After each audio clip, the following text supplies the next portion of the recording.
Welcome to Bedhampton Church. Contact us at www.bedhampton.church.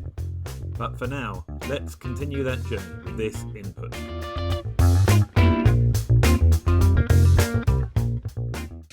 And we're back into the book of Exodus, as you might have guessed. If you've not been around, we've been working our way through the book of Exodus, discovering what God has for us.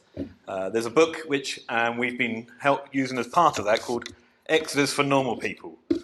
So most of you will be okay on that one. I crack that joke every time I preach from this book, don't I? So it doesn't go down any better each time. And we're about what appears to be almost halfway through Exodus. So far that we have learned how Moses was born, how Pharaoh tried to kill all the male children, how Moses, though, escaped for that because he was rescued and raised in the palace. And we've learned how, though, when he grew to an adult, he murdered an Egyptian and ran away to Midian, where he met his wife. But like all good film scripts, a new story came along. God called him to do a job for him, and despite Moses pushing back quite hard, he did eventually agree to do this job, this calling for God. That sounds familiar for some of us who've got dog collars around our neck. So. And then, of course, he went to Pharaoh and introduced Yahweh, the great I Am, to him. And we learned that actually Pharaoh's heart was hard. Not because it was necessarily hardened by God, but actually because he chose to turn away. And that all brings us to where we are today. And today we're going to do chapter 11 through to almost chapter 14, halfway through 13. It's the final part of the first movement of Exodus. Last week, Polly talked to us about 9 of the plagues. And we heard all about those. Well, today we meet the 10th plague, but perhaps more importantly, we come across the Passover, and we begin to see Egypt, actually, the Israelites leave Egypt. In today's section, actually, there are sort of 4 parts to our part today. Exodus 11 is mostly where we talk about the final plague, the death of the firstborn. Then in Exodus 12 to 1 to 28, God gives the instructions for this Passover, this meal that the Jewish people have that becomes, for us as Christians, our Holy Communion. And then in 12:29, we see the gods of Egypt, the false gods of Egypt, give in, and the Pharaoh give in, and actually turn to God and ask for a blessing from him. Finally, we see another reminder of the Passover. So let's deal briefly with this final plague, the death of the firstborn, before we move on to the Passover, which is actually the meat of what I want to look at today for our short time together. Initially, I want to take you right back to chapter 4 and remind you what happened. The Lord said to Moses, "Say to Pharaoh, this is what the Lord says, Israel is my firstborn son. And I told you, let my son go, so he may worship me. God's people are his firstborn. But you have refused to let them go, so I will kill your firstborn sons." This all seems a bit much for us with our modern sensitivities.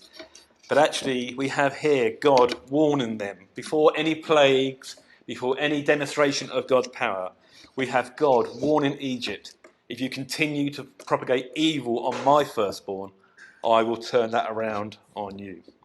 He sends a warning. But if evil is insistent on propagating evil on God's people, then God can turn to them. It's not his normal way of operating. I said that when I spoke a few weeks ago. God's normal way of operating is out of love.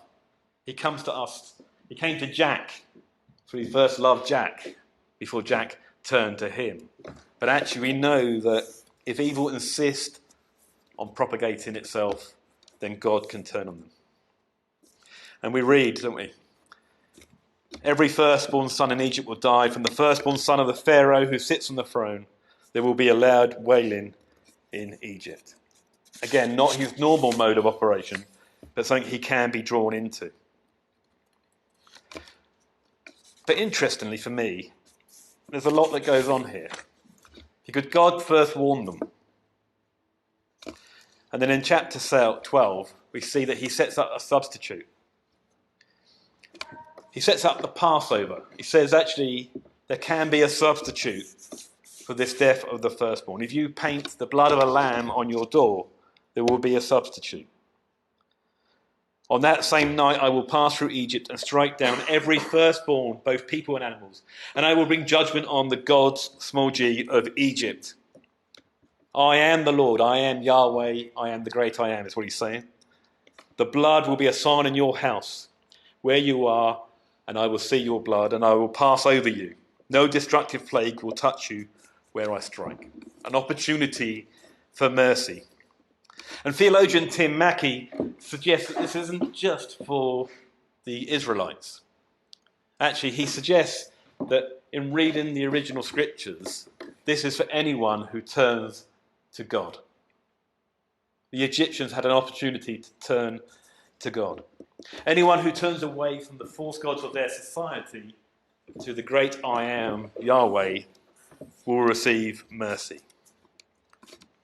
Which is, again, is interesting. Because when Pharaoh said, we will kill all the male Israelite children, there was no opportunity for mercy. When Pharaoh and Egypt enslaved the Israelites, there was no opportunity of grace and mercy. And yet, we see God first give them yet another opportunity to turn to him. There is an opportunity of mercy and grace from God. Then in the next part of our reading, we hear the Egyptians give in to God. So they suffer the pain of evil being turned upon them because they don't turn to God, and they give in to him. And Pharaoh says to the Israelites, take your flocks and herds, if you have said, and go away. And then he also asks God to bless him. So he finally recognises the great I am as being the God. And says, will you now bless me? We know the story a little bit, don't we? We know that doesn't stay for very long. We'll get onto that shortly. But the final part of our readings today is about the Passover. And that's the key part for us. So this Passover happens, but actually there's a call from God to remember the Passover. The Passover is the evidence of God's mercy on all people.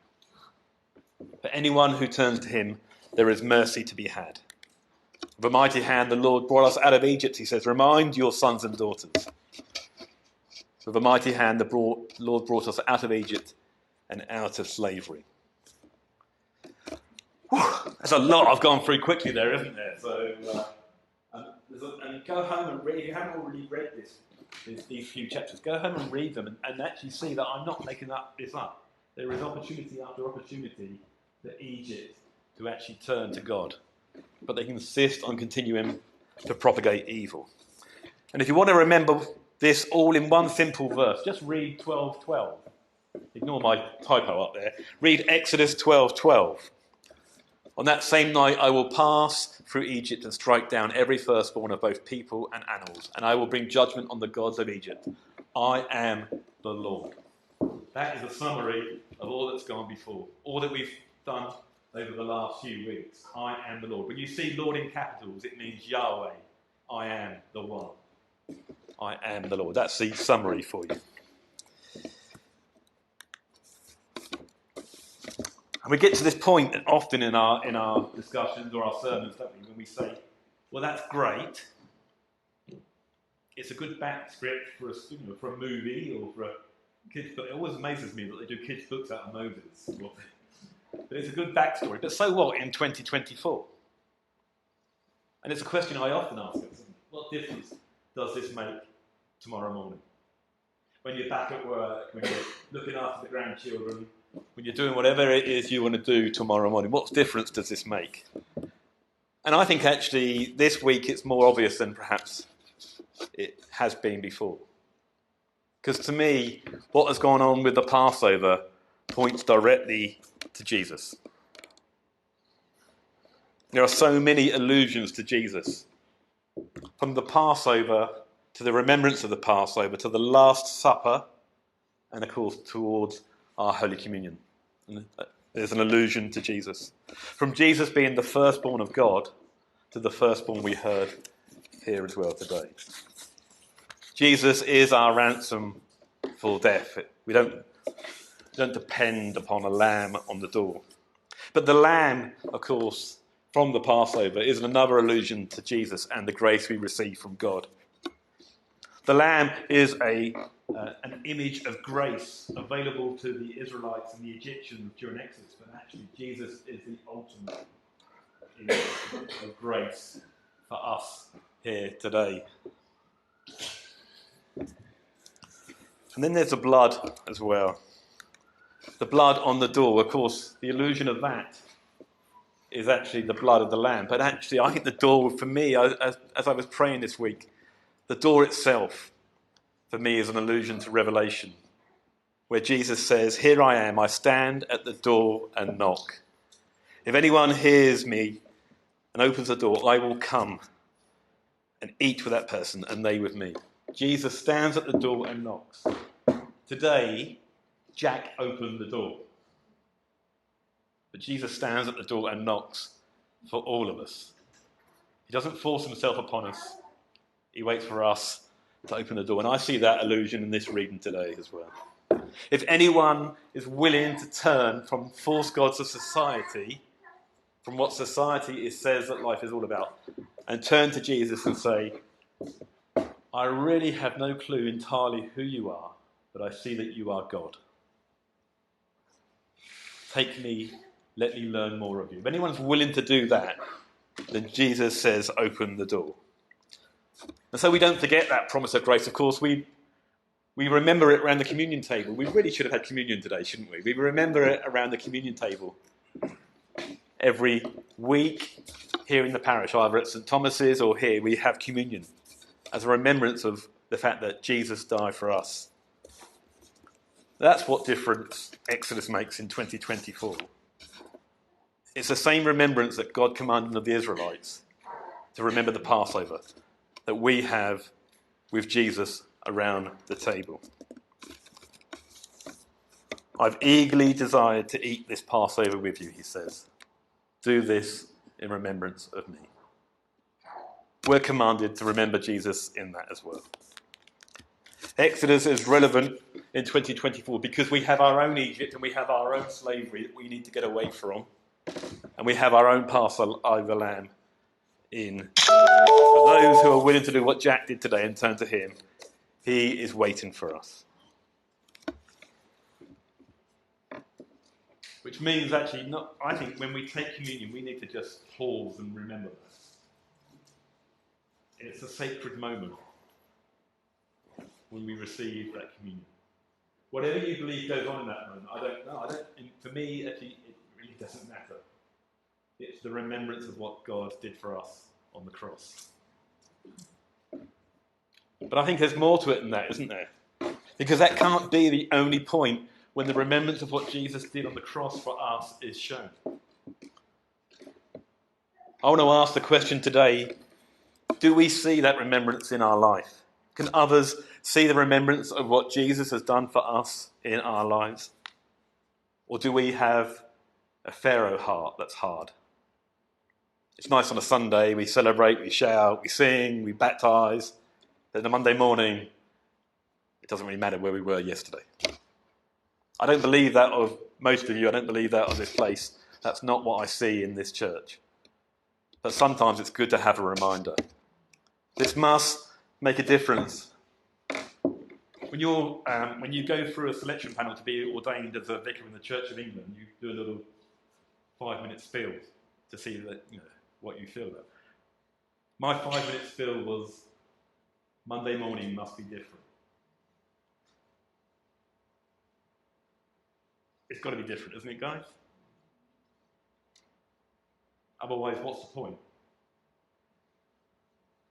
I've said this before, but we could just have a good club here and a great Sunday morning celebration. But if Monday morning is not different, then we haven't truly softened our hearts and chosen to follow Jesus. So if that's you today and you think, actually, I've had enough of it not being different, I'd love to chat with you about that.